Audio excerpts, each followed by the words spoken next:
सारे संगीत के श्रोतान को संगीत सुनना नहीं आवे।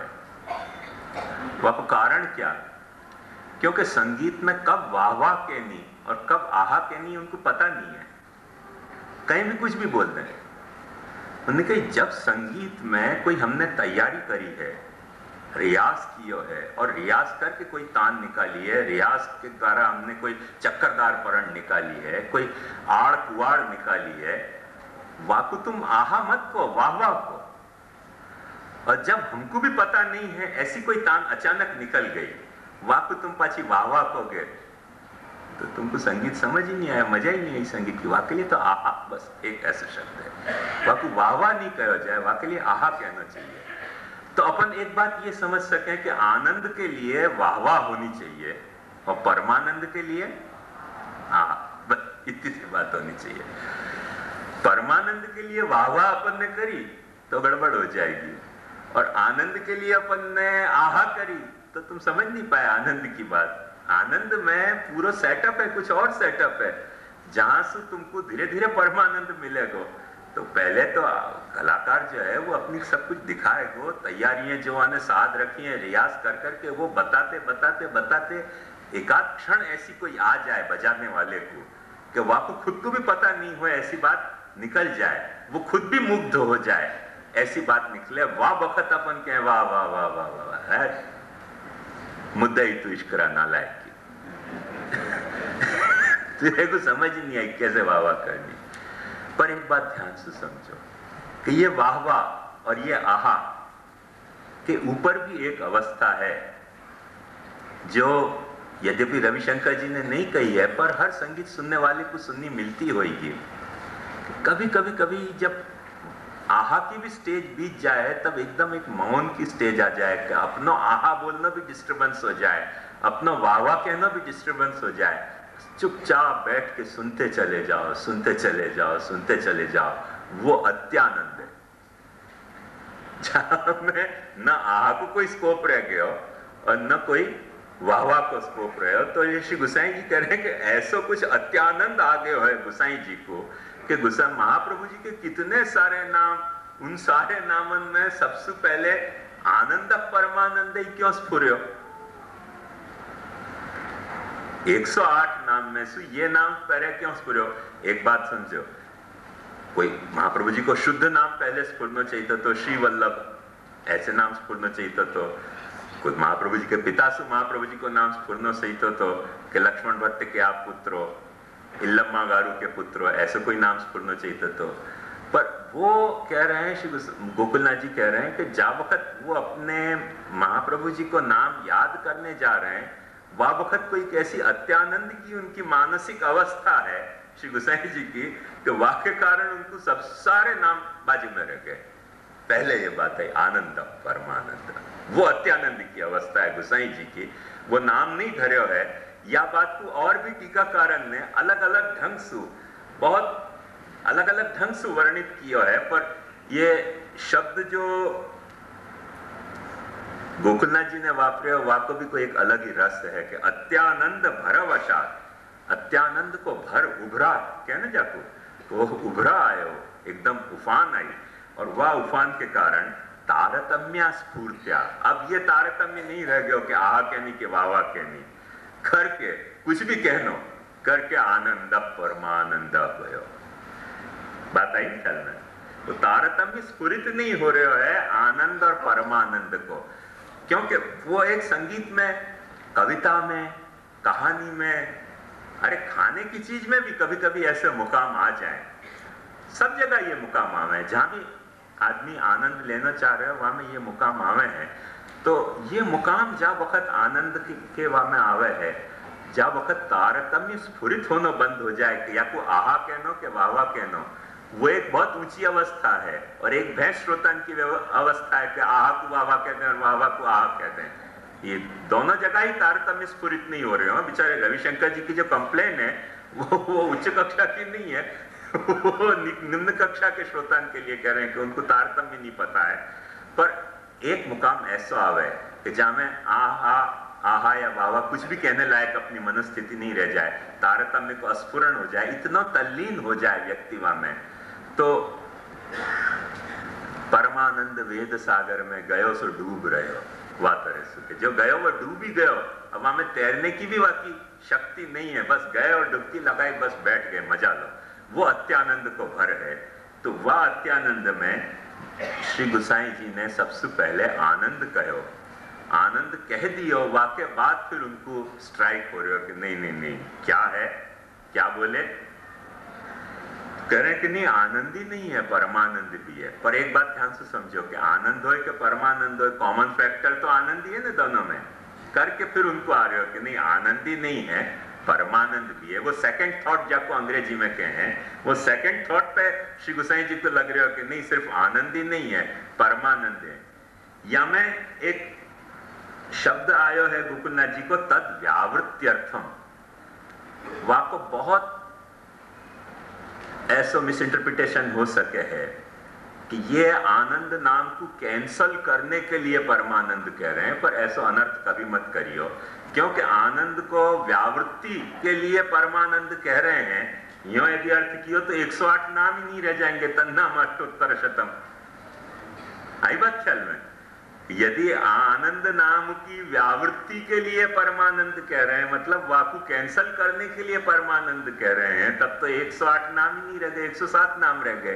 तो व्यावृत्ति को अर्थ ये नहीं है, व्यावृत्ति को अर्थ मैंने यही लिए आपको कल बता दियो, तो प्रकृति तावत्वम प्रतिषेधति ततो ब्रवीति च भूय नेति नेति नेति नेति ये तस्मादिति नेत्यन्यत् परमस्ति। तो जब आनंद आयो तब अचानक ये रियलाइज हुआ कि नहीं आनंद ही नहीं है, परमानंद भी है। या अर्थ की व्यावृत्ति, नेति नेति वाली व्यावृत्ति, कैंसलेशन वाली व्यावृत्ति नहीं। व्यावृत्ति के दोनों नेचर हो सके, एक जो पहले कह दियो वाकु कैंसल करके और दूसरी बात कहनी, और एक जो पहले कह दी वाकु और थोड़ी बढ़ा के दूसरी बात कहनी। भाई जहां तक तुम उड़े हो वो ठीक उड़े, और वाके ऊपर भी तू शाही है काम परवास तेरा, तेरे सामने आसमां और भी है, तो और भी आसमां है, वह तरह की व्यावृत्ति। जहां तक उड़ियो है वहां तक गलत उड़ियो या अर्थ में नहीं, पर जहां तक उड़ियो वासु और ज्यादा भी उड़ान की तेरे को जरूरत है, या अर्थ में व्यावृत्ति है। ये बात खास ध्यान समझिए, नहीं तो बहुत गड़बड़ हो जाएगी। और वाकई लिए परमानंद की व्याख्या करते हुए श्री गोकुलनाथ जी बहुत स्पष्टतया ये बात कह रहे हैं कि परमो अगणितो यतो वाचो निवर्तन्ते इति श्रुति प्रतिपाद्यो यह पुरुषोत्तम आनंद तद्रूप इत्यर्थ। यतो वाचो निवर्तन्ते, अपन कहनो शुरू करें और जब कह नहीं पावे तब जो स्थिति है वो स्थिति जो है वो परमानंद की आ रही है। यतो वाचो निवर्तन्ते, वाणी जहां से निवृत्त हो जाए, मन जाको पूरी तरह से मने कॉम्प्रिहेंड नहीं कर सके, वाह तरीके को आनंद को अपन परमानंद कहना चाहें, वाको अपन फिर वाह वाह नहीं कह के आहा कह के बढ़ाएंगे। और ये बात वो अत्यानंद भरवश प्रकट भई है। अभी हमें एक बात ध्यान से समझो कि ये आनंद और ये परमानंद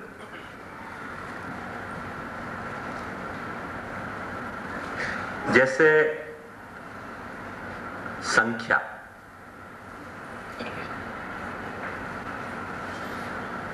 मैं आपसे एक सवाल करूं कि पूर्ण संख्या कौन सी? क्या आप नंबर बताओगे? 1000? पुष्ट? ये तो 9 की जो संख्या पूर्ण है ना, वो तो वो अक्षर के अर्थ में, 9 के बाद तो 10 है। 9 के बाद तो 10 है, 9 कहां पूर्ण हो रही है? पूर्ण संख्या माने मैं या अर्थ में जो लिपि में अपन संख्या लिखे हैं वो 9 की संख्या की बात नहीं कर रहे हूं। जो लिपि में वाको अपन ने चिन्ह बनाया है वह संख्या की नहीं बात कर रहे हूं। ये तो डेसिमल पद्धति है करके 9 संख्या पूर्ण है। जो द्वादशमलव पद्धति शुरू करें तो 12 संख्या पूर्ण कही जाएगी, ऐसा नहीं है। ये बात समझो, पूर्ण संख्या क्या है कभी कोई के समझ में आ ही नहीं सके। अपन 1000 कहेंगे तो 10,000 हो जाएगा, 10,000 कहेंगे तो लाख हो जाएगा, लाख कहेंगे तो 10 लाख हो जाएगा, 10 लाख हो गए करोड़ हो जाएगा, करोड़ हो गए 10 करोड़ हो जाएगा, 10 करोड़ हो गए खरब हो जाए, अरब हो जाएगा, अरब हो गए खरब हो जाएगा। अंत में कंटाल के अपन कहेंगे जावा देवनी, अब कौन गिने हमें कब तक गिने? पूर्ण संख्या अपन कैसे पता चले? पर एक बात समझो कि पूर्ण संख्या जो है वो अपने को यतो वाचो निवर्तनते है। हर आदमी हर मनुष्य के समुदाय ने संख्याएं गिनी, कोई ने 1000 तक गिनी, कोई ने लाख तक गिनी, कोई ने मिलियन तक गिनी, कोई ने बिलियन तक गिनी, कोई ने ट्रिलियन तक गिनी, और फिर वाक्य बाद क्या हो जाए, ये तो वाचो निवर्तन्ते अप्राप्य मनसा। छोड़ो नहीं यार, पढ़ तू मुको, क्या कब तक गिनी। तो एक बात समझो कि जो पूर्ण संख्या है वो गिनी नहीं जा सके है, पर या कि खूबसूरती समझो कि वाकई पूर्णता, संख्या की पूर्णता अपूर्ण संख्या को कुछ देर तक गिने बिना समझ में भी नहीं आ सके। जब तक आप 1 2 3 4 5 जितना गिन सकते हो गिन लो, चलो। गिन के जब थकोगे तब आपको कल्पना आएगी कि पूर्ण संख्या क्या है। गिन के थके नहीं, वहां तक अपूर्ण संख्या पूर्ण संख्या समझ में ही, पूर्ण संख्या की पूर्णता समझ में आनी मुश्किल है। करके पूर्णता को और अपूर्णता को कोई ऐसा आपसी तालमेल है कि पूर्णता या अर्थ में अपूर्णता को खोज रही है और अपूर्णता या अर्थ में पूर्णता को खोज रही है। कोई अपूर्ण संख्या कहीं भी आप अपनी थकान के आधार पर वाकु पूर्ण कर दो, वो आपकी इच्छा की बात है। जैसे आपने 9 पे पूर्ण करना चाहे, वाकु ऐसा 99 पे भी पूर्ण कर सकें, वाकु 999 भी पूर्ण कर सकें, वाकु 9999 पे भी कर सकें, ऐसे बढ़ते चला जाओ। कहां पूर्ण है? 9 भी, 9 में भी वो चलता रहेगा चक्कर। तो वो चक्कर चलते रहेगा तो पूर्ण संख्या पर अपन को संख्या की पूर्णता अपूर्ण संख्या को गिने बिना समझ में नहीं आएगी, ये हकीकत समझ लो। अपूर्ण संख्या जब अपन कुछ देर गिने, अपन थके, वो यतो वाचो निवर्तन्ते अप्राप्य मनसा सा। जहां तक जा सकते थे, जहां तक गिन सकते थे, वहां तक गिन लियो। वाके बाद अपने कुछ पता चलेगा कि हाँ, जैसे कोई भी छोटे बच्चा के साथ एक एक्सपेरिमेंट करके देखो कि चल पूरी गिनती गिन। वाको बेचारे को जितनी गिनती आती होगी, 100 तक सीखे होगा तो 100 तक, 10 तक सीखे होगा 10 तक, उतनी गिन के बता देगा। और फिर अपन आगे गिनाना शुरू करेंगे। फिर थोड़ी देर बाद को उत्कंठा होगी, फिर थोड़ी देर बाद को जानने की जिज्ञासा होगी, अंत में थकान आएगी और फिर आप गिनते रहो, बच्चा सो जाएगा या भाग जाएगा खेलने के लिए। क्योंकि यतो वाचो निवर्तन्ते अप्राप्य मनसा सह आनंदम ब्रह्मणो विद्वान न विवेति कदाचनेति। ऐसे हर जो अपूर्ण पूर्णता है, वाकी समझ अपूर्ण के बिना आ नहीं सके है, और अपूर्ण के बिना पूर्णता की समझ नहीं आ सके है, और पूर्णता की समझ अपूर्ण, और अपूर्ण की समझ पूर्णता के बिना नहीं आ सके। क्योंकि संख्या अपूर्ण है, ये जब तक पूर्णता के दिशा में आप 2 4 10 जाकी जितनी, भागवत में बहुत सुंदर क्यों, नभ पतन त्यात्म समम पतत्रिण। हर पक्षी आकाश में वही ऊंचाई पे उड़ सके है कि जहां ऊंचाई पे उड़ने के वाकु पंख वाकु अलाउ कर रहे हैं। नभ पतन त्यात्म समम पतत्रिण। यह हर पक्षी आकाश में वही ऊंचाई तक उड़े, जैसे चिड़िया कोई एक ऊंचाई तक उड़े, फिर कौवा दूसरी ऊंचाई तक उड़े, कबूतर तीसरी ऊंचाई तक उड़े, चील बाज और कोई ऊंचाई तक उड़े। ये जो अपने साइबेरिया से पक्षी आवे हैं यहाँ ठंडी में, वो कोई और ऊंचाई पे उड़े हैं। तो नभ पतन त्यात्म समम पतत्रिण। ऐसे हर बुद्धि जो है वो अपनी सामर्थ्य भर जो अपूर्णता है वाकु काउंट करे, तब जाके वाकु पूर्णता को कछु इशारा मिले है। पूर्णता का बोध नहीं हुए है। जैसे वादिन मैंने आपको बताया कि असीम सागर के किनारा पे अपन पहुंच सके हैं, पर असीम सागर की सीमा को अपन नहीं माप सके हैं। या तरह से आनंद और परमानंद में सिर्फ बात वही है कि कोई न कोई अपने को अपूर्णता खड़ी करनी पड़ेगी। पूर्णता में जो अपन अपूर्णता खड़ी कर रहे हैं, अगणितानंद में जो अपन गणितानंद खड़ो कर रहे हैं, वो अक्षर ब्रह्म है। और अगणितानंद में, वह गणितानंद में जब अपन अपनी नवः पतन त्यात्म समम पतत्रिण की कैपेसिटी के अनुसार जब आगे बढ़ेंगे, तब अपने को पता चलेगा कि अच्छा या में कोई एक फिनोमिना ऐसा भी है कि जो यतो वाचो निवर्तन्ते अप्राप्य मनसा सा। तो जब तक आप अक्षर ब्रह्म के आनंद की गणना अपनी सामर्थ्य भर कर नहीं लोगे, तब तक अगणितानंद पुरुषोत्तम की अगणितानंदता समझ में नहीं आ सके है। या लिए आनंद परमानंद, ये बात समझाई गई है। और ये आनंद और परमानंद, या में एक बात समझो कि क्या श्री गोकुलनाथ जी ये कहना चाह रहे हैं कि महाप्रभु जी अक्षर ब्रह्म भी हैं और पुरुषोत्तम भी हैं? फिर से ये बात ध्यान में दो, फिर से ये बात ध्यान में दो कि महाप्रभु जी नहीं, जगत को कण कण अक्षर ब्रह्म भी है और पुरुषोत्तम भी है। पर बात साफ तौर पे समझनी पड़ेगी कि यदि आप वासु अपना तादात्म्य, भान को तादात्म्य, भाव को तादात्म्य स्थापित कर रहे हो तो अक्षर ब्रह्म आप में भी प्रकट हो रहे है, पूर्ण ब्रह्म आपके हृदय में भी प्रकट हो सके है, आप में भी अक्षरात्मकता आ जाएगी, आप में भी जो है, मैंने अपने यहाँ यही लिए बताया गया है कि ये हृदय जो आकाश है अपने, वो हृदय आकाश अक्षरात्मक है, और या अक्षरात्मक में जो अपने भाव पैदा हो रहे है वो पुरुषोत्तमात्मक है। तो एक बात ध्यान समझो कि हृदय आकाश ये कौन सा आकाश? इतनो क्षुद्र आकाश नहीं, हृदय आकाश माने महात्म्य ज्ञान सु फैल्यो भयो जो अपने हृदय को आकाश है। अपने हृदय में वो आकाशपन कहीं समझ में आवे कि ये सब कुछ ब्रह्म को महात्म्य है, वो अपने हृदय के आकाश में अक्षर ब्रह्मता प्रकट होगी। और वह अक्षर ब्रह्मता में जो भाव प्रकट भयो अपने को पुरुषोत्तम विषय को, वह को पाने को, क्वासी क्वासी महाभुज, ये भाव पैदा भयो तो वो अपने में पुरुषोत्तम को प्राकट्य होएगो। तो वो अपने में भी अक्षरता है और पुरुषोत्तमता है, तो अपने को उपदेश देने वाले महाप्रभु जी में अक्षरता पुरुषोत्तमता क्यों नहीं होगी? बात ध्यान से समझो। महाप्रभु जी वही बात अपने को समझाना चाह रहे हैं कि सर्वत्र अक्षर है, सर्वत्र अक्षर में पुरुषोत्तम विराजमान है, और सब पर प्रकट कब होएगो? प्रकट ऐसे नहीं होएगो, तुमको बराबर ट्यूनअप होना पड़ेगा वासु। ट्यूनअप होगे तो वो प्रकट हो जाएगो, माने अपने यहाँ सिंहासन पर प्रकट हो जाएगो। महाप्रभु जी कह रहे हैं अपनी तो चेतना की बात दूर रही, जैसो मृदादौ प्रादुर्भूत एनम उद्धरिष्यामीति तदा मृदादौ प्रादुर्भूत।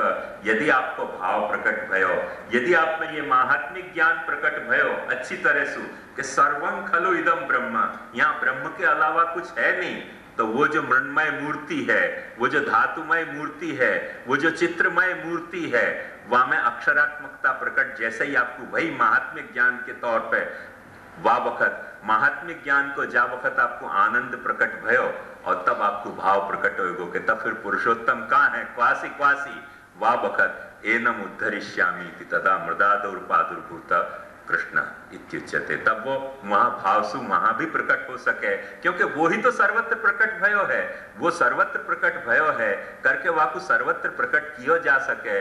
वो कोई गुसाईयन की भूतली पुरुषोत्तमन की मोनोपोली नहीं है यार, वो सब जगह हो सके।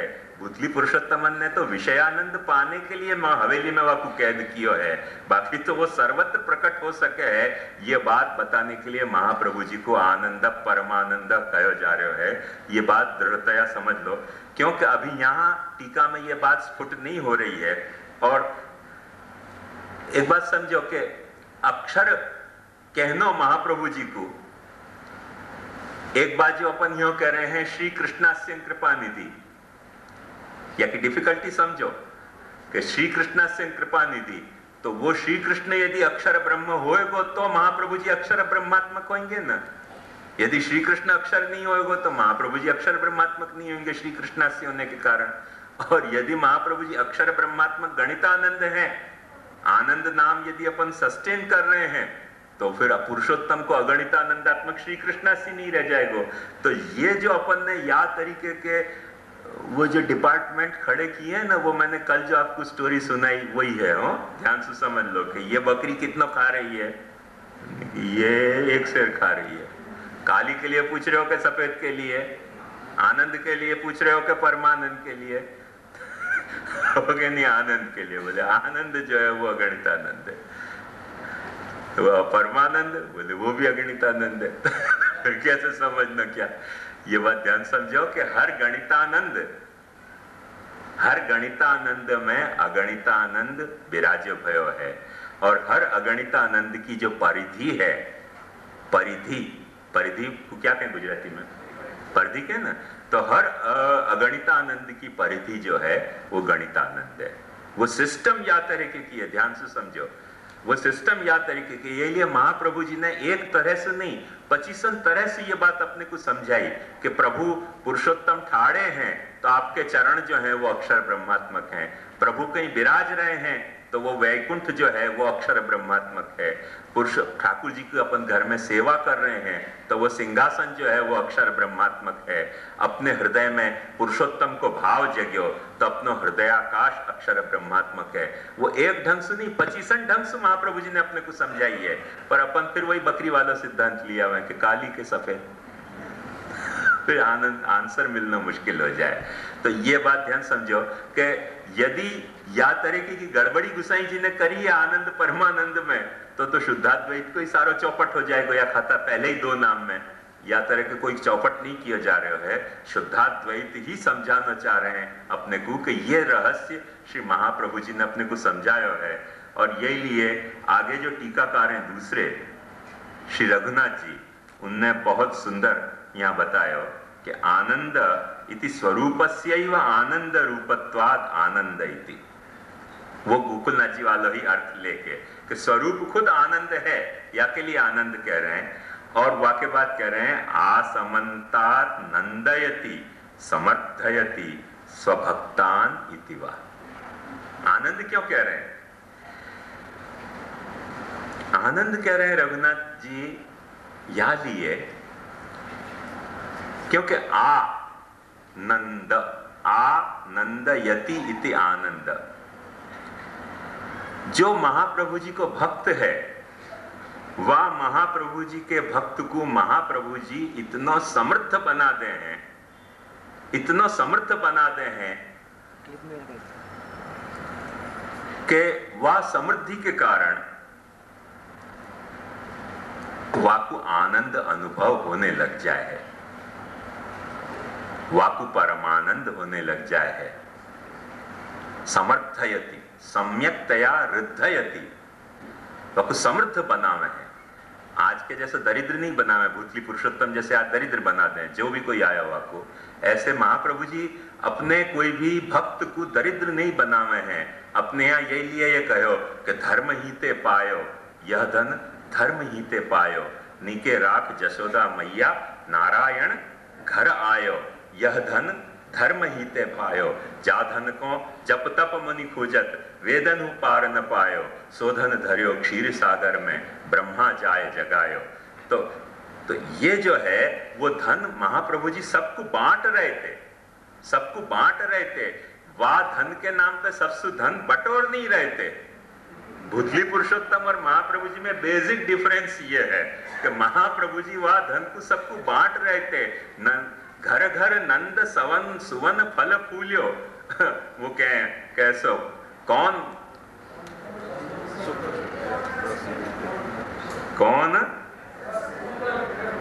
रस भूतल प्रकट भयो, घर घर नंद सुवन फल फूल्यो। हर घर में जो महाप्रभु जी के संपर्क में आयो, वाके संपर्क में आने वाले को महाप्रभु जी ने पढ़ पढ़ के पीछे वाके यहाँ ठाकुर जी पधराए, वाकु सेवा पधराई। घर घर नंद सवन फूल फूल्यो, प्रभु आनंदमयो।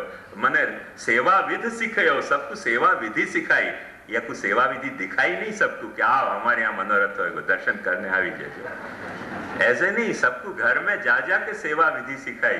क्योंकि महाप्रभु जी अपने भक्त को समृद्ध बनाते थे और भूतली पुरुषोत्तम है सबको दरिद्र बनाने को एक षड्यंत्र बना रखे है कि घर में विराज रहे हो ठाकुर तो अपरस के नाम पे छीन लो, घर में विराज रहे हो ठाकुर तो ऐसा कोई मेंढ मर्यादा के नाम पे छीन लो, घर में विराज रहे हो ठाकुर तो ऐसा नल के जल के नाम पे छीन लो, तुम सुनेग नहीं निभेगो या नाम पे ठाकुर छीन लो, तुम्हारा बाप मर गयो।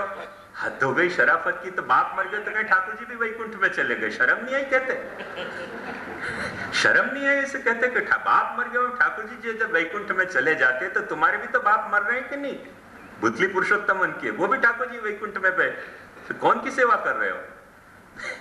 ऐसे ऐसे बेवकूफ बनाने के धंधा खोल रखे हैं अपने पुष्टि मार्ग में।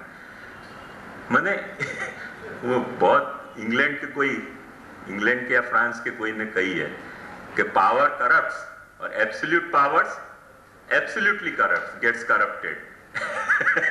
ऐसे जो है पुरुषोत्तम को जो करप्शन है वो एकदम पौरुषोत्तम ही करप्शन है, वो पुरुषन के भी करप्शन से ऊंचो करप्शन है कि सबको या तरह से दरिद्र बनाना, निरंतर सबको शोषण करना, या के अलावा कोई धंधा नहीं भगवान के नाम पे। ये आपको अंतर है। महाप्रभु जी को रघुनाथ जी कह रहे हैं आनंद, या लिए कह रहे हैं कि आनंदयति स्वभक्तान समर्थयति स्वभक्तान। सबको ये धन पधराते थे कि मैं अपनो सर्वस्व तो को पधराए रहूं, इनको तू अपनो सर्वस्व कर जानी सेवा करियो। या तरह से हर भक्त को अपने जैसा बनाते थे। माने शास्त्र में कहो है कि पुत्राद शिष्याद इच्छेद पराजयम। यदि तुमने अपना कोई को बेटा मान्यो है, यदि तुमने कोई को अपना शिष्य मान्यो है, तो वासु हार जाना तुम्हारी सबसे बड़ी जीत है। और ये भूतली पुरुषोत्तम क्या करें, वहां को कांटेक्ट में अपने आने ही नहीं दे, बस दूर रहो। तुमको सेवा को अधिकार नहीं, क्योंकि तुम्हारे यहाँ नल को जल है।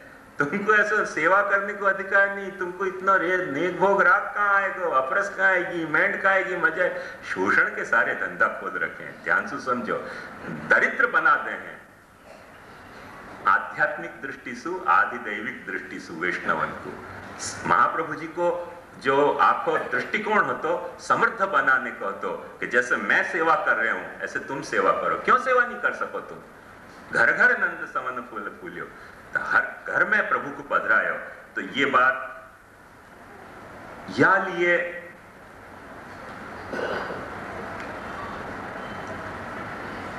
सबसे पहले रघुनाथ जी कह रहे हैं कि महाप्रभु जी को गोसाई जी आनंद कह रहे हैं कि सबको समृद्ध बनाए उनने अपने जैसे। ठाकुर जी की सेवा को प्रचार या लिए नहीं किया कि मेरे को मनोरथ करने हैं, मेरे को कुंडवारा करना है, मेरे को 56 भोग करना है। तुम अपने घर में करो ठाकुर जी की सेवा। अपने यहां तो क्या हो गया खराब है, तुमको बताऊं, बहुत विचित्र। वो शायद आप लोगों ने भी सुनी होगी, ये जब ग्रहण लगे ना, तो ग्रहण लगे है वहां को ज्योतिषी को तो पता हुआ है कि कब लगेगा और कब छूटेगा, पंचांग में देख लो, पता हुआ है। अपने यहाँ शास्त्र में क्या आता हो कि वो ग्रहण जो लगे है वह को पर्व काल मान्यो, माने दान देने के लिए बड़ो योग्य काल मान्यो कि दान देने के लिए ग्रहण को जो काल है, जप करने के लिए ग्रहण को काल है, बड़ो योग्य काल है। करके लोगों ने वहां में दान देनो, जप करनो, दीक्षा वगैरह देनो भी कुछ क्रम वहां में रखे गए थे। अब वो कोई दान देते थे, वहां को ऐसा अर्थ निकलियो कि दे दान छूटे ग्रहण। बेवकूफ बनाने के धंधा है, दान देने से कोई ग्रहण छूटे? जब ग्रहण लगे न तब आवे दे दान छूटे ग्रहण। बोले लालजी प्रगट्या दे दान छूटे ग्रहण। लालजी ની 5 વર્ષની માર્કંડે પૂજા દે દાન છૂટે ગ્રહણ। લાલજી ની જનોઈ થવાની છે, વધાઈ વધાઈ વધાઈ દે દાન છૂટે ગ્રહણ। બેટીજી ને પરણાવવાનું છે, બોલે દે દાન છૂટે ગ્રહણ। यार क्या धंधा खोल लिया, दे दान छूटे ग्रहण। मतलब हद तो यहाँ तक हो गई कि 56 भोग धरवानु छे, बोले दे दान छूटे ग्रहण। ये क्या हाल है यार। लीला पधार के महाराज बोले दे दान छूटे ग्रहण। ये ऐसा कौभांड मचा दिया पुट्टी मार्ग में। कभी मुझको डर लगे सचमुच में, नई सुबह पे नजर है और साथ ये भी डर है कि शहर भी रफ्ता रफ्ता कहीं शाम न पहुंचे। महाराज कभी संडास में जाएंगे समाधानी घुस जाएंगे, दे दान छूटे ग्रहण, पेट साफ। यार क्या खिलवाड़ कर दिया, ये कैसे पुरुषोत्तम हो तुम। हर चीज के दान मांग रहे हो, दे दान छूटे ग्रहण, दे दान छूटे ग्रहण। आश्चर्य हो कि कहां से ये एक बाजू अपने को पुरुषोत्तम कह रहे हो और एक बाजू दे दान छूटे ग्रहण, दे दान छूटे ग्रहण। अधिक मास आ गया, उन्होंने कही दे दान छूटे ग्रहण। हद हो गई शराफत की। एकदम आश्चर्य हो कि ये यासु ज्यादा मजाकिया और धर्म हो क्या सके। ब्रज यात्रा दे दान छूटे ग्रहण, हद हो गई यार। बैठक यात्रा करनी है, दे दान छूटे ग्रहण। अपने छापा पढ़ो ना, छापा पढ़ लो अपने यहाँ के, बधाई बधाई बधाई। आदमी सोचे कोई उत्सव आयो है, उत्सव कुछ नहीं हो, दे दान छूटे ग्रहण बधाई होगी, वहां में भी दे दान छूटे ग्रहण क्या लफड़ा है यार। हर एडवर्टाइजमेंट में दे दान छूटे ग्रहण तो हो ही है। ये पुष्टि मार्ग की खासियत है। जैसे यूं कहे ना, मैन इज रैशनल एनिमल कोई कहे मैन इज रिलीजियस एनिमल, ऐसे पुष्टि मार्ग की मैन कैसो है, दे दान छूटे ग्रहण ये पुष्टि मार्ग की पुतली पुरुषोत्तम सब याद तरीके के हो गए। तो ये दरिद्र बनाने के, खुद दरिद्र गांव को दरिद्र बनानो, और आध्यात्मिक दृष्टि से आधिदैविक दृष्टि से वह तो आपको एक बहुत बड़ा स्कैंडल है, बिग स्कैंडल है ये। या के अलावा यहाँ में और कुछ भी नहीं है। पर महाप्रभु जी ऐसे नहीं आते। महाप्रभु जी को शांति से समझो, आनंद परमानंद थे। वो भक्त को समृद्ध बनाते थे, भक्त को शोषण नहीं करते थे, भक्त को अपने समान लाते थे। पुत्रात् शिष्याद् इच्छेत् पराजयम, ऐसे वार्ता पढ़ोगे तो आपको पता चलेगी कि बहुत सारे सेवक महाप्रभु जी के ऐसे होते कि जिनने महाप्रभु जी से भी अच्छे ढंग से सेवा करी है वाह वक्त। अब वाह वक्त कोई महाप्रभु जी को ऐसे नहीं भयो कैसो हमसु कैसे तू आगे बढ़ गयो। अभी तो ऐसा हो जाए कि कोई वैष्णव ज्यादा सेवा करे तो बालक को ऐसे ही लगे कि बड़ा पाखंडी है, ढोंग करे, सेवा करे।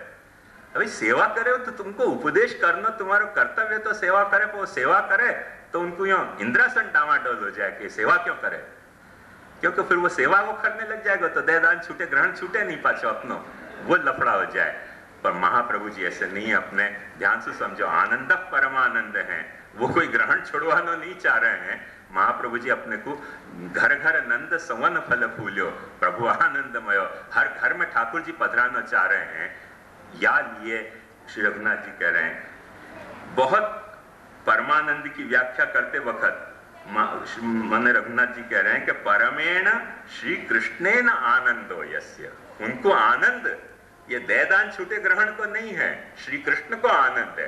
तो जहां भी श्री कृष्ण को आनंद है वो ले रहे हैं, ये देदान छूटे ग्रहण को आनंद नहीं ले रहे हैं। या के लिए महाप्रभु जी परमानंद है, अपने भक्त को कृष्ण के आनंद से समृद्ध कर रहे हैं, या लिए आनंद है। और अपने आप को उनको आनंद काय में है कि श्री कृष्ण से ही आनंद है, श्री कृष्ण से ही आनंद है। या के लिए श्री कृष्णेन परमेण आनंदो यस्य स परमानंद, या अर्थ में महाप्रभु जी आनंद परमानंद है। ऐसे रघुनाथ जी बात कर रहे हैं। कितनी गजब की मीठी बात कही है। कभी इनको देदान छूटे ग्रहण को समझ क्यों नहीं पड़े? सर्वोत्तम स्तोत्र जिनकी औलाद हो यार, उनको नाम को पहलो और दूसरा नाम क्या है वो क्यों नहीं पढ़ रहे हो? एक पर शब्द है, एक मां शब्द है, और तीसरा आनंद शब्द है। तो पिपर्ती परह विष्णु और मां मतलब श्री, तयोरपि आनंदो यस्मात्। ये जो बात है ना, बहुत बहुत गजब की बात रघुनाथ जी आगे कर रहे हैं कि महाप्रभु जी में भक्त को कृष्ण के आनंद से समृद्ध करने की जैसी शक्ति है, खुद को जैसे कृष्ण के आनंद से परमानंदित होने की शक्ति है। एक वासुवी अतिशायिनी शक्ति श्री महाप्रभु जी में यह है कि श्री कृष्ण माने पर और मां माने कृष्ण और स्वामिनी जी, विष्णु और लक्ष्मी, जा शब्द में आपको कहना है वह शब्द को, उनको भी आनंदित करने की शक्ति है। क्योंकि सारो सेवा मार्ग महाप्रभु जी ने भगवत सुख के विचार से प्रकट कियो है, अपने आत्म सुख के विचार से प्रकट नहीं कियो। यह अर्थ में महाप्रभु जी परमानंद है। कैसे उनने सारो सेवा मार्ग कैसे मैंने ठाकुर जी को और कैसे स्वामी जी को सुख मिले, वह तरीके के सुख को विचार करके वो रूपम तत् त्रितयात्मकम ध्यान याद करो, साक्षी स्वरूप को, जो साक्षी भाव है आपको, कि जब आपको जो है सो लीला में जैसे आपको सुख मिले वह तरह से मैं काम करूं। अपने दयाराम भाई कहने कि रुचे आपने करूं तेवी टहल रहे, अन्य रखे भाव रे। तो वह तरीके को आपको भाव है। या लिए मने महाप्रभु जी ने ये सब बहुत ऐसी बेवकूफियां चले हैं अपने यहाँ कि कई लोग यूं समझे कि महाप्रभु जी को राधा को ज्ञान ही नहीं है। तो वो तो चैतन्य महाप्रभु को हतो और चैतन्य महाप्रभु के कारण गुसाई जी को आयो। अपने मार्ग के लोग कहे हो, दूसरे कहते हैं तो ठीक बात है। ऐसा है ही नहीं। ये सुबोधनी मैंने यही लिए आपको पढ़ के सुनाई। निरस्त साम्याति शयन राधसा, वो राधस शब्द को लक्ष्मी रूप श्री रूप महाप्रभु जी कह रहे हैं और वा के साथ रमण कर रहे हैं। ये बात तो सुबोधनी के आरंभ में महाप्रभु जी कह रहे हैं और महाप्रभु जी ये बात कह रहे हैं कैसो कोई भी एक कॉस्ट पे माने अगणितानंद के कॉस्ट पे हम गणितानंद की उपेक्षा नहीं करेंगे, गणितानंद के कॉस्ट पे अगणितानंद की उपेक्षा नहीं करेंगे। श्री पर और माँ दोनों को हम आनंदित करेंगे, ऐसी हम सेवा करेंगे। या लिए जो है वो परमानंद है। अपने यहाँ एक बात ध्यान से समझो कि जहां ठाकुर जी को कोई बाल स्वरूप विराज तो होए, वहां कोई राधाष्टमी मनाई नहीं जाए ऐसा नहीं है। जहां राधा जी विराजते हों वहां ठाकुर जी की बाल लीला के उत्सव नहीं मनाए जाए ऐसा नहीं है। क्यों? या को मूल कारण है कि अपन के यहाँ उभय भाव सु सर्वदा सर्व भावे न भजनीय व्रजाधिप। या के लिए अपने यहाँ बाल भाव की भी सेवा है, किशोर भाव की भी सेवा है, वात्सल्य भाव की भी सेवा है, दास्य भाव की भी सेवा है। जो भी सेवा है वो वाकु सुख देने के लिए है, अपने देदान छूटे ग्रहण की सेवा हती नहीं। या लिए महाप्रभु जी परमानंद है। ये बात अपने को जो है वो श्री गोसाई जी कह रहे हैं कि एक बात ध्यान से समझो कि हर आनंद में परमानंद और हर परमानंद में जो मैंने आपको वह वक्त बताई थी कि हर भोग्य में एक गूढ़ भोक्तृभाव छुप्यो भयो है और हर भोक्ता में एक गूढ़ भोग्य भाव छुप्यो भयो है। थोड़ा सा वाकु वा टर्म में से हटा के अब या टर्मिनोलॉजी में सोचो कि हर अगणितानंद में एक गणितानंद छुपे भयो है। जैसे हर पूर्ण संख्या में कुछ अपूर्ण संख्याएं छुपी हुई हैं और हर पूर्ण संख्या अपूर्ण संख्या में एक पूर्ण संख्या की पोटेंशियलिटी तो है ही ना। अपन नहीं गिन सके वो अपनी कमजोरी है, पर एक भी आप गिनोगे ना तो वह एक में भी इतनी सामर्थ्य है कि वो कितनों एक हो सके। जाको कोई एक मतलब इकाई हो सके, एक मतलब एक की दहाई हो सके, एक मतलब एक को सैकड़ा हो सके, एक मतलब एक को 1000 हो सके, एक मतलब एक को 1 लाख हो सके है, एक मतलब एक को 1 करोड़ हो सके है। तो हर एक में भी हर एक में उतनी पोटेंशियलिटी रही भई है कि वो अगणित हो सके है और हर असंख्य में वो पोटेंशियलिटी है कि वहां में कुछ सीमित संख्या अपन गणना कर सकें ऐसी संख्याएं वहां में समाई हुई हैं। तो हर असंख्य में एक संख्या गूढ़ भाव से विराज रही है और हर संख्या में ध्यान से समझो कि एक असंख्यता गूढ़ भाव से विराज रही है। हर पूर्ण में एक अपूर्ण गूढ़ भाव से विराज रहे है, हर अपूर्ण में एक पूर्ण गूढ़ भाव से विराज रहे है, हर आनंद में एक परमानंद गूढ़ भाव से विराज रहे है, हर परमानंद में एक आनंद गूढ़ भाव से विराज रहे है, हर राधा में एक कृष्ण गूढ़ भाव से विराज रहे है और हर कृष्ण में एक राधा गूढ़ भाव से विराज रही है। हर आचार्य में एक जो है वो पुरुषोत्तम गूढ़ भाव से विराज रहे है और हर पुरुषोत्तम में एक आचार्य गूढ़ भाव से विराज रहे है। वहां की खूबसूरती वहां को या तरह से समझोगे तब तो प्रकट होगी और वहां की छीछा लेदरें करोगे, वहां में एक्सप्लॉइटेशन को चक्कर चलाओगे तो सारो सेटअप बिगड़ जाएगा। हर बीज में एक फल समायो भयो है और हर फल में एक बीज समायो भयो है। बिल्कुल वाह ढंग से समझो तो बात बन जाएगी, पर जब अपन वहां की मट्टी पलित करें फल की और बीज की तो न फल रह जाए है न बीज रह जाए है। बीज और फल को स्वरूप या तरीके को है। या लिए अक्सर एक जैसे अच्छो माता पिता कौन अपने सामने कभी एक सवाल आवे तो देखो ध्यान से समझो कि जब माता पिता दोनों हैं तो माता माता है, पिता पिता है और दोनों को टीम वर्क करना है अपने बच्चा के साथ। टीम वर्क का मतलब क्या कि जो बात माता अपने बच्चा को समझा सकती है वो समझा दे, नहीं समझा सकती है वो पिता को डर लगा देख देख कह दूंगी पापा को। जो बात पिता समझा सकते है वो पिता समझा दे, जो नहीं समझा सकते है वो माँ को डर बता दे, देख फिर माँ नाराज हो जाएगी, देगी नहीं तो कुछ, नवाएगी नहीं, खवाएगी नहीं, ऐसे डरा दे। वो तो टीम वर्क की बात भाई, कोई को बच्चा के साथ द्वेष है क्या? पर जब माता पिता में से कोई एक नहीं है तो हर माँ को अपनो मातृत्व और पितृत्व भी प्रकट करना पड़ेगा गुण। और जब माँ नहीं है तो हर पिता को अपने में रहे पितृत्व के साथ गूढ़ मातृत्व भी प्रकट करना पड़ेगा। जो अपने में गूढ़ मातृत्व पिता प्रकट नहीं कर सके वाके बच्चे नालायक हो जाएं, जो अपने में गूढ़ पितृत्व प्रकट नहीं कर सके माता, वाके बच्चे भी नालायक हो जाए हैं। बच्चे लायक उन्हीं के हुए हैं कि जिनमें दोनों हैं तो दोनों टीम वर्क करेंगे, और दोनों नहीं है, दोनों में से कोई एक है तो दोनों को रोल एक को अदा करना पड़ेगा।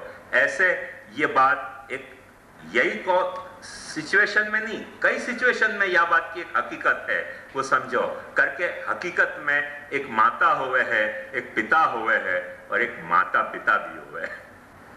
रूपम तत् तृतीयात्मकम परम अभिध्येयम सदा वल्लभम, ये बात ध्यान समझो कि एक तृतीयात्मक रूप भी हुए है। और महाप्रभु जी ने उन तीनों रूप को वहन किया है अपने और ठाकुर जी के रिलेशन को जोड़ने में। कभी माता बन के काम किया है, कभी पिता बन के काम किया है, कभी कोई सिचुएशन में माता पिता बन के भी काम किया है। मूल मुद्दा एक ये है कि कैसे याकू घर घर नंद सुवन फल फूले, वो महाप्रभु जी को दृष्टिकोण है। करके महाप्रभु जी आनंद भी हैं और महाप्रभु जी परमानंद भी हैं। या के बाद एक तीसरे टीकाकार श्री गोपेश्वर जी जो है वो ये कह रहे हैं कि आनंद जो पहले प्राकृत धर्मानाश्रय में ब्रह्म को स्वरूप स्फुर्यो, वाकी कंटिन्यूटी में महाप्रभु जी गुसाई जी को आनंद को स्फुरण भयो। और वाके बाद जब ये बात महाप्रभु जी गुसाई जी को ख्याल में आई कि दया निज महात्म्यम करिष्यन प्रकटम हरि वाण्या यदा तदा स्वास्यम प्रादुर्भूतम चकारहि, या पहलू पे ध्यान गयो। माने प्राकृत धर्मानाश्रय अप्राकृत निखिल धर्म रूपमिति निगम प्रतिपाद्यम, बहुत गजब की गोपेश्वर जी ने टीका करी है कि जब प्राकृत धर्मानाश्रय अप्राकृत निखिल धर्म रूपमिति निगम प्रतिपाद्यम यत्तत् शुद्धम साकृति स्तौमी, ऐसा मंगलाचरण कियो तो श्री गुसाई जी के मन में आनंद को भाव स्फुरित भयो। करके पहलो नाम आनंद प्रकट कियो। और वाके बाद फिर जब गुसाई जी ने को ये याद आई कि दया निज महात्म्यम करिष्यन प्रकटम हरि वाण्या यदा तदा स्वास्यम प्रादुर्भूतम चकारहि, तो उनको परमानंद नाम स्फुरित हो गया। पहले उन्होंने ब्रह्म की स्तुति करी कि प्राकृत धर्म को अनाश्रय है, निखिल अप्राकृत धर्म रूप है, ये है तत्शुद्धम, शुद्ध है, साकृत है। उन्होंने कही चलो आनंद है ये तो, वह महाप्रभु जी अपने आनंद रूप है। फिर जब याद आया कि नहीं दया निज महात्म्यम करिष्यन प्रकटम हरि, वाह ब्रह्म ने खुद को महात्म्य प्रकट करने के लिए ऐसो महाप्रभु जी को अपने मुखारविंद को महाप्रभु जी के रूप में प्रकट किया। तो ये बात सोचने के कारण गुसाई जी को जो है वो परमानंद हो गयो। करके श्री महाप्रभु जी को वो परमानंद करें कि लीला विशिष्ट प्रादुर्भाव हो गया। क्यों कि वो लीला वो है, ये लीला ये है कि अपना महात्म्य मुख प्रकट करना ही तो लीला है। तो अपना मुख प्रकट करनी लीला होने के कारण वो परमानंद को दूसरा नाम आयो। ऐसे श्री गोपेश्वर जी कह रहे हैं। एक थोड़ो 10 मिनट बाद मुझको लगे प्रश्नोत्तर आप चाहो तो कर दो, नहीं तो प्रश्नोत्तर के बजाय जहां तक ये टीका चले मैं चलाऊं, वाके बाद फिर थोड़ा बहुत प्रश्नोत्तर करें। एक एक टीकाकार ने क्या क्या सुंदर बातें करी हैं, देखोगे तो मजा आएगी। पर थोड़ा सा इंटरवल कर लें। आनंद माटे आटली बात पर्याप्त नहीं कि प्रगल्भ भक्ति साथे होवी जरूरी है। जो भक्ति होय तो बनेना रोल શું છે, भक्ति जरूरी हो।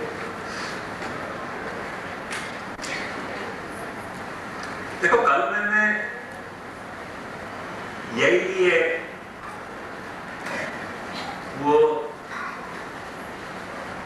जैन साधक की और सरमत की बात बताई थी।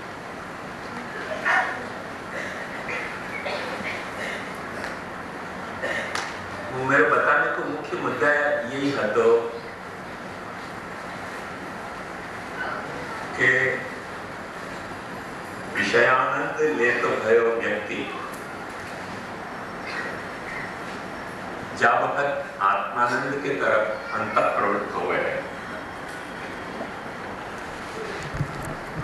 तो वो आत्मानंद के तरफ जा वक्त अंतः प्रवृत्त हो गए है। पराचिखाणी व्यतरणो स्वयंभू तस्मात् पराक् पश्यति नान्तरात्मन कश्चित् धीर प्रत्यगात्मानमैक्षत आवृत्त चक्षुरमृतत्वमिच्छत्। वह वक्त वह आत्मानंदोत्थ सुख, आत्मानंदोत्थ में वहां पर जो रमण है, वह रमण में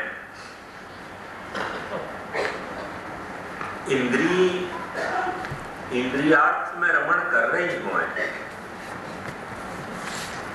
एतावता वो खिंच नहीं जाए बाहर।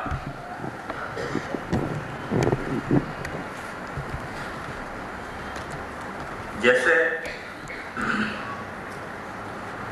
भगवान ने गीता में यह बात की समझाई कि भागवत भी अपनी समझावे, विजित ऋषि वायु रदांत मनस्तुरगम यह यतंति यंतु मतिलोलम उपायखित व्यसन शतान्विता विजित ऋषि कवाय विरदांत मनस्तुरगम यह यतंति यंतु मतिलोलम उपायखित व्यसन शतान्विता समवाहाय गुरोश्चरणम वाणिज्य इवाज संत्यकृत कर्णधारा जलत। वो जो मस्तूल वाली नाव होती थी, वो मस्तूल वाली नाव यदि आपके जा दिशा में जाना है, वह दिशा में हवा चल रही है, तो निरायास आपकी नाव को वहां ले जाए। पर समझो कि विपरीत दिशा में चल रही है, तो यदि आप किनारा पे हो तो कुछ नहीं बिगाड़ा कर सके, विपरीत दिशा में चलती हवा भी। पर यदि आप बीच समुद्र में हो और विपरीत दिशा की हवा चल गई, तो फिर बहुत बड़ा उपद्रव पैदा हो जाए। वह स्थिति में या तो आपको मस्तूल नीचे गिराने पड़े। मस्तूल को क्या गुजराती में क्या कहते हैं? शर्ट। हाँ, तो वो आपको नीचे गिराने पड़ेंगे, जैसे कि हवा अपनी शक्ति से आपको बहा के न ले जाए, क्योंकि उनके रहते हवा के सामने मनुष्य की शक्ति नहीं है कि विपरीत दिशा में नाव को ले जा सके। हवा ताकत वाली जब चले वक्त, बहुत वक्त साइक्लोन की आपने खबर पढ़ी होगी, तो ऐसे भी पढ़े कि आंखें आदमी रास्ता पे चलते आदमी को उठा के साइक्लोन समुद्र में भी पटक दे। जब हवा शक्ति से चले तो इतनी शक्ति वहां है। तो एक बात समझो कि विषय को जो आकर्षण है वो बिल्कुल वही तरह को स्ट्रांग है कि यदि आप विषयानंद ले ही रहे हो तो बहुत मुश्किल है। तो या तो आपको मस्तूल डालते आना चाहिए कि जब वक्त ऐसी कोई आंधी चल रही है, वह वक्त आप मस्तूल को गिरा दो, तो थोड़ा बहुत हेरफेर हो जाएगा। पर कोर्स इतना सब ज्यादा नहीं आपको बहक जाएगा जितना मस्तूल के रहते बहक सकते तो। और या फिर कहीं लंगर डाल दो। तो आत्मानंद में स्थित होना ये एक तरह के लंगर डालने की प्रक्रिया है। ध्यान से समझो, क्योंकि जो बाहर चल रहे हो है वहां पे तो कंट्रोल आना यदि शक्य हो तो दुनिया बहुत अलग ही होती। जो कुछ बाहर चल रहे हो वहां पे कंट्रोल नहीं आ सके। पर यही अपने यहाँ दो बड़े अच्छे शब्द हैं, जब में एक वापरे जाए और एक नहीं वापरे जाए। बोले फलाने आदमी क्या है? बोले तटस्थ है। और तटस्थ को अपोजिट क्या होगा? प्रवाहस्थ। वो वापरे नहीं जाए शब्द, तो वो इंडिकेशन वाको अपोजिशन में ही है कि जो प्रवाह चल रहे है वहां में बह जाने वाला व्यक्ति नहीं है करके ये तटस्थ है। ख्याल में है ना? तट पे खड़े होने पे आपको ये सेफ्टी मिल रही है कि जो प्रवाह चल रहे हवा में बह नहीं जाओ और अपना कुछ हैसियत आप प्रकट कर सको। और जो प्रवाहस्थ है वहां में तो आपके अधीन नहीं रह जाए ना। जैसे महाभारत के बहुत सारे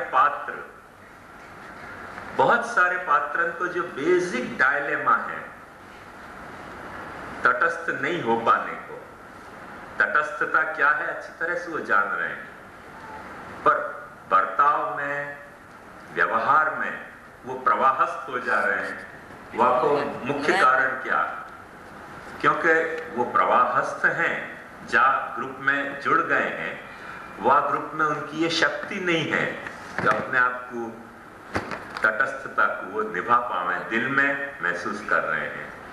ये गति भीष्म की भई, ये गति बेचारे कर्ण की भई, कोई की मने इंटेलेक्चुअली भई, कोई की इमोशनली भई, कोई की सोशली भई, पर हर जो कहीं न कहीं भीतर या बात को अच्छी तरह से समझ रहे हो कि तटस्थ होना चाहिए या झगड़ा में, पर कोई न कोई अपने एफिलिएशन ऐसे हैं कि वो प्रवाहस्थ हैं और उनको महाभारत में पार्टी बनना पड़ रहा है। ये तो एक कृष्ण है करके अपन सोच रहे हैं तो कथा बदल जा रही है, बाकी नहीं तो ध्यान से सोचो आखिर जो लीला को पैटर्न है कि वहां में कृष्ण भी शुद्ध तो तटस्थ नहीं है शुद्ध तटस्थ तो नहीं है, पर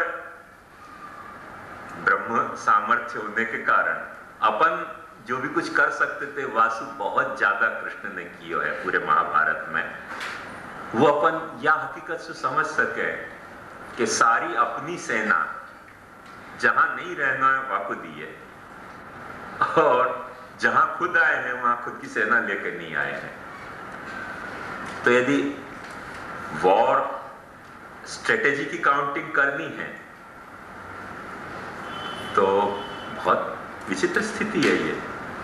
आज की तारीख में तो मैं नहीं समझूं कि कोई युद्ध ऐसा हो सके कि कमांडर अपोजिट पार्टी में लड़ रहे हो और आर्मी अपोजिट पार्टी में लड़ रही है, और फिर दोनों सच्चाई से लड़ रहे हैं, दोनों सच्चाई से लड़ रहे हैं। और हकीकत पाची है कि एक लड़ ही नहीं रहे, सिर्फ गाइडेंस ही दे रहे हो, और सेना वो सारी लड़ रही है। तो एक बहुत पिक्युलर लेवल की कोई तटस्थता भगवान ने वहां अपनी निभाई है, नहीं निभाई ऐसी बात नहीं है, पर जो अर्जुन फिर भी कुछ वीकनेस है कृष्ण की, गणितानंदात्मक कुछ गणितानंदात्मक वीकनेस है अर्जुन या गणितानंद की, तो वो तो दिखलाई दे है, नहीं दिखलाई दे ऐसी बात नहीं है। द्वासुपर्णा सयुजा सखायौ में समान वृक्षम परिशस्व जाते तयोरेक पिपलम स्वादुवत्ति। सारे तीर को चलाने के कर्म को जो फल है वो भोग अर्जुन रहे है, और अनशन अन्यो अभिचाकशी की कुछ भोगे बिना कभी कभार चूक गए बेचारे भीष्म के। जब आए थे भीष्म ने कृष्ण जैसे टक्कर वालों एक भक्त है कि पराधीनता वश उनको अपनी तटस्थता छोड़नी नहीं पर कम से कम भुलानी तो पड़ी। तो वो तो भक्त की विजय है भगवान के सामने। वरना एक बात हर वक्त साथ रहे कि तटस्थ और प्रवाहस्थ को कोई डिफरेंस है। तो जो भी साधक है वाकई लिए आवश्यक ये है कि या तो ये सारी हवा जो है वो अपने अनुकूल चल रही है, वह वक्त साधना शुरू करे, और यदि वह वक्त नहीं साधना शुरू करे तो कम से कम लंगर डाल के बैठ जाए कि भाई अभी बीच में जावे ही नहीं, मत दरिया प्रवाहस्थ नहीं हो, तटस्थ हो जाए, ताकि जो भी कुछ विपरीत हवा चल रही है वह साक्षी भाव से देख सके। और यदि बीच दरिया में है और वह वक्त कोई विपरीत हवा चल गई है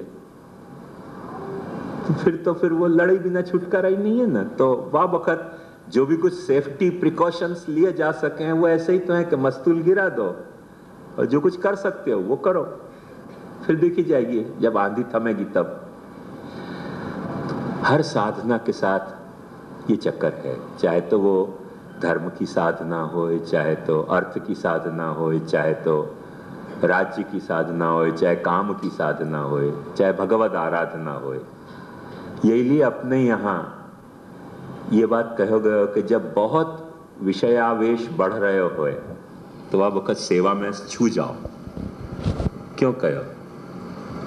विषयावेश बहुत बढ़ रहे हो तो सेवा में से छू जाओ, शांत हो जाओ, नहा लो, फिर से अपरस में नहाओ, एक थोड़ा जर्क दो अपनी कॉन्शियसनेस को, वह जर्क के कारण विषयावेश दूर हो जाए तब नहाओ। या को मूल कारण ये क्योंकि वाह तरीके की जब प्रतिकूल परिस्थिति चल रही है, जैसे क्रोध आ गए हो तो अपन छू गए, कोई दुख आ गए हो भयंकर तो छू गए सेवा में। ये क्यों? क्योंकि सेवा करनी है और सेवा करने में यदि अपने बाहर की परिस्थिति तो अपने हाथ में नहीं है ना, तो ये जो हवा अपने अनुकूल नहीं चल रही है तो छू जाने का मतलब क्या? सेवा की धांधल या वक्त मत करो। श्री गोकुलनाथ जी को यही लिए मैं एक उदाहरण हर वक्त देता रहूं कि जब कश्मीर से पधार रहे थे पाछे सोरम, तब उनके सेवकन ने उनको कही कि रात को बहुत जोका आ रहे हैं और कुछ भगवत चर्चा हो तो मजा आवे, नींद उड़ जाए। गोकुलनाथ जी ना पाड़ दी करनी, नींद उड़ाने के लिए भगवत चर्चा नहीं करेंगे, दूसरी कोई लौकिक चर्चा कर लो आओ बैठ के कि वाह को क्या भयो और वाह के धंधा में नुकसान भयो कि फायदा भयो और वाह को क्या भयो और वो झगड़ रहे हैं कि लड़ रहे हैं कि मर रहे हैं, ऐसी कोई भी लौकिक चर्चा कर लो। नींद उड़ानी है तो नींद उड़ जाए, स्फूर्ति होए, वाह वक्त भगवत चर्चा करेंगे। नींद उड़ाने के लिए भगवत चर्चा नहीं करेंगे। मने भगवत चर्चा कोई ऐसी क्षुद्र चर्चा नहीं है कि जो नींद उड़ाने जैसी क्षुद्र बात के लिए अपन भगवत चर्चा को वापरें। भगवत चर्चा को ये एक दरज्जा है। अब नींद नहीं आ रही है करके अक्सर ये महाराज को धंधा भी थोड़ा रिस्की धंधा है, तो मेरे को भी ऐसे कई वक्त अनुभव है। 2 मिनट के लिए आए, अब 5 मिनट માટે આવ્યા છે, કંઈક વચનામૃત સંભળાવી દો ને। ઘડિયાળ ખુદ દેખ रहे हो, હવે આવી જ ગયા છે 5 મિનિટ ચરણ સ્પર્શ કરવા, એક કંઈક 2-4 વચનામૃત સંભળાવી દો ને, આવી ગયા તો તમે આવી ગયા ત્યારે જાઓ ને આનંદથી, હવે શું થયું? 5 મિનિટ માટે આવ્યા અને બસ એટલી વારમાં ટેક્સી આવી રહી છે, હજી પેલા બહાર ગયા છે ત્યાંથી આવે છે ગાડી લઈને, એટલી વાર હવે उनको बैठे बैठे कंटाला आ रहे हो मेरे यहाँ, तब वो कहते थोड़ी भगवत चर्चा सर करी लेते भाई। ऐसी ये भगवत चर्चा को दुरुपयोग है। जब या तरह की प्रतिकूल परिस्थिति चल रही है तो लौकिक चर्चा कर लो, इतनी डरने की क्या बात है। समझो कि दस्त हो गई तो अपन सेवा करेंगे कि संडास में जाएंगे? एक शुद्ध कथा समझे, दस्ती हो गई तो अपन क्या करेंगे? सेवा तो नहीं करेंगे, वह वक्त संडास में जाएंगे। तो जब वक्त शारीरिक, मानसिक, पारिवारिक, सामाजिक परिस्थिति ऐसी विकट है जिन पे अपनों नहीं कंट्रोल है, वह वक्त थोड़ा अनवसर करते भी सेवा को आना चाहिए। जो नहीं आ रहे है वो सेवा की समझ में कहीं चूक गया है। तो ये बात ध्यान से समझो। और या के लिए अनवसर करो कि चाहे अपनी नाव को लंगर डाल दो, बात एक ही एक है, बात में कोई फर्क नहीं है।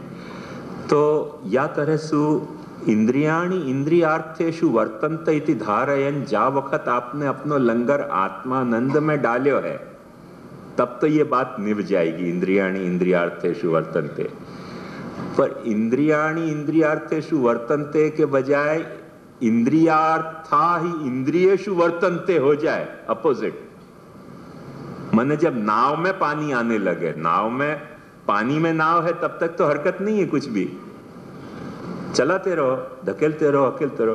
पर जब सिचुएशन पानी में नाव के बजाय नाव में पानी की सिचुएशन आ रही है तब थोड़ी अलर्टिंग हो गई, तब अलार्मिंग सिचुएशन है कि अब क्या होने जा रहे हो, वो समझना पड़ेगा। वह स्थिति में या तो आपको तैरना आना चाहिए या बचने के जो भी कोई आपके पास सेफ्टी प्रिकॉशंस हो वो आपको एडॉप्ट करने नहीं आए तो बहुत मुश्किल है। तो या लिए इंद्रियाणि इंद्रियार्थेषु वर्तन्ते, इतनो सिर्फ आत्मानंद के लंगर में भी हो सके है, ब्रह्मानंद के लंगर में भी हो सके है, भजनानंद के लंगर में भी हो सके है। ये सिर्फ पर्याप्त नहीं है। इंद्रियाणि इंद्रियार्थेषु वर्तन्ते, मेरी बात स्फुट गई? ऐसे साक्षी भाव ये बहुत अच्छी बात है। करके मैंने वो जैन साधक की बात सुनाई। कल मैंने एक बात सुनाई थी जैन साधक की कि एक कोई जापानीज कमांडर है, तो वो नगर जीत के आयो, और नगर जीत के आयो तो सब लोग नगर वाले बेचारे कमांडर के आगे तो झुकना ही पड़े ना, तो सब झुक के सलाम कर रहे थे। तो जैन मंदिर में गयो, वहां जाके खड़ो गयो, तो जो साधक है तो बेचारे साधना कर रहे हो, तो या को ईगो हर्ट हो गयो कि तुमको पता है मैं नगर जीत के आयो। ऐसे देखो फिर अपने साधना में लग गयो। मान की तुमको पता है कैसे मैं कितने सबको जीत के आयो। फिर वन देखो फिर ऐसे चुप हो गयो। उनकी बड़ा इंसल्टिंग क्रीचर है, उनकी तुम बहुत अपमानजनक व्यवहार कर रहे हो, तो उनकी हमें क्या सम्मान की आवश्यकता है। उनकी तुमको पता है कि मैं सो एक तलवार के झटका से तुम्हारी गर्दन उड़ा सकूं।